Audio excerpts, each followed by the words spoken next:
ہادیہ ای magazine کے زمرہ بہنیں پوچھتی ہیں میں آپ کا استقبال ہے۔ سوال کا جواب مولانا رضی الاسلام ندوی، سیکریٹری جماعت اسلامی ہند دیں گے۔ السلام علیکم ورحمۃ اللہ وبرکاتہ۔ میرا سوال یہ ہے کہ میرے شوہر نے 2 سال سے مجھے اپنے میکے میں چھوڑا ہوا ہے، نہ لے جاتے ہیں نہ بچوں کے اخراجات دیتے ہیں۔ ایک چھوٹے سے جھگڑے پر میں میکے آئی تھی۔ جب بھی رابطہ کرتی ہوں تو کہتے ہیں کہ علیحدگی لے لو۔ وہ مجھ پر خلا کے لیے دباؤ ڈال رہے ہیں، جبکہ میں خلا نہیں لینا چاہتی۔ وہ چاہیں تو خود طلاق دیں، لیکن وہ مجھے مجبور کر رہے ہیں۔ آپ مشورہ دیں کہ میں کیا کروں؟ بسم اللہ الرحمن الرحیم۔ نکاح کے بعد لازم ہے کہ شوہر بیوی بچوں کو اپنے ساتھ رکھے اور بغیر کسی عذر کے خود سے دور نہ کرے۔ اگر ملازمت، تجارت یا کسی اور وجہ سے وہ ان سے الگ رہنے پر مجبور ہو تو ان کی رہائش اور اخراجات کا معقول انتظام کرے۔ انہیں بے یار و مددگار چھوڑ دینا غیر شریفانہ طرز عمل ہے اور شریعت میں بھی اس سے منع کیا گیا ہے۔ اللہ تعالیٰ کا ارشاد ہے فَتَذَرُوهَا كَالْمُعَلَّقَةِ وَإِن تُصْلِحُوا وَتَتَّقُوا فَإِنَّ اللَّهَ كَانَ غَفُورًا رَحِيمًا۔ یہ سورہ النساء کی آیت نمبر 129 ہے۔ یعنی ایسا نہ ہو کہ تم اسے لٹکتا چھوڑ دو۔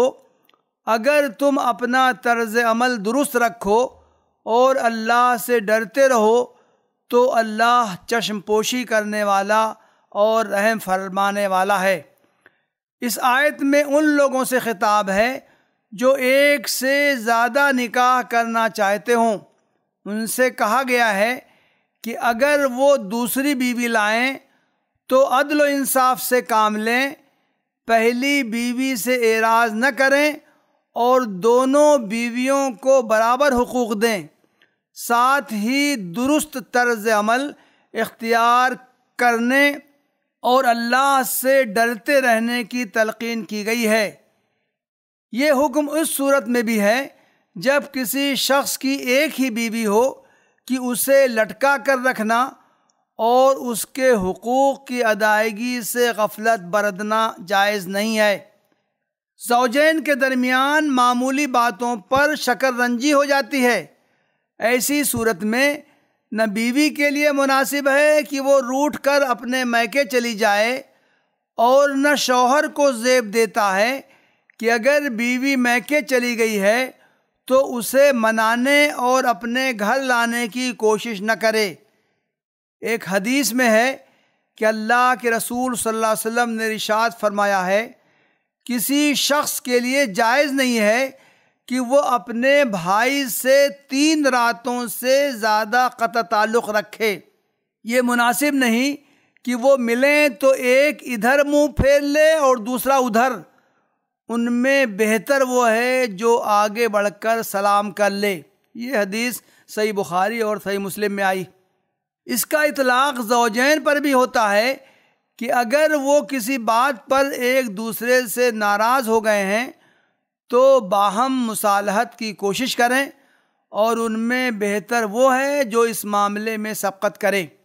نکاح کے بعد زوجین کو رشتہ نبھانے کی کوشش کرنی چاہیے اور معمولی شکایتوں پر علیحدگی کا نہ خیال ذہن میں لانا چاہیے نہ زبان سے اس کا اظہار کرنا چاہیے۔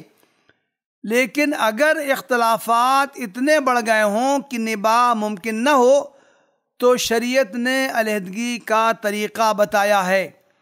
اگر بیوی شوہر کے ساتھ رہنا چاہتی ہے لیکن شوہر رشتے کو باقی رکھنے پر تیار نہ ہو تو وہ طلاق دے دے، اور اگر شوہر رشتہ باقی رکھنا چاہتا ہے لیکن بیوی اس کے ساتھ رہنے پر کسی بھی صورت میں آمادہ نہ ہو تو وہ شوہر سے خلا کا مطالبہ کرے اور شوہر اسے قبول کر لے۔ شوہر بیوی کو اپنے ساتھ رکھنے پر تیار نہ ہو اور وہ بیوی پر دباؤ ڈالے کہ میں طلاق نہیں دوں گا، تم خلا لے لو، یہ درست رویہ نہیں ہے۔ یہ احکام شریعت کی پامالی ہے، اس سے بچنا چاہیے۔ زوجین کے درمیان کوئی تنازع ہو جائے تو مصالحت کی راہ میں بسا اوقات ان کی انا خارج ہو جاتی، دونوں اپنے مطالبات پر اڑے رہتے ہیں اور ذرا بھی نرمی نہیں دکھاتے۔ ایسے موقعوں پر دونوں کے اہل خاندان کو آگے بڑھ کر اور انہیں سمجھا بجھا کر مصالحت کرانے کی کوشش کرنی چاہیے۔ اللہ تعالیٰ کا ارشاد ہے وَإِنْ خِفْتُمْ شِقَاقَ بَيْنِهِمَا فَابْعَثُوا حَكَمًا مِّنْ أَهْلِهِ وَحَكَمًا مِّنْ أَهْلِهَا إِنْ يُرِيدَا إِصْلَاحًا يُوَفِّقِ اللَّهُ بَيْنَهُمَا إِنَّ اللَّهَ كَانَ عَلِيمًا خَبِيرًا۔ یہ سورہ النساء کی آیت نمبر 35 ہے۔ اور اگر تم لوگوں کو کہیں میاں اور بیوی کے تعلقات بگڑ جانے کا اندیشہ ہو تو ایک حکم مرد کے رشتہ داروں میں سے اور ایک عورت کے رشتہ داروں میں سے مقرر کرو، وہ دونوں اصلاح کرنا چاہیں گے تو اللہ ان کے درمیان موافقت کی صورت نکال دے گا۔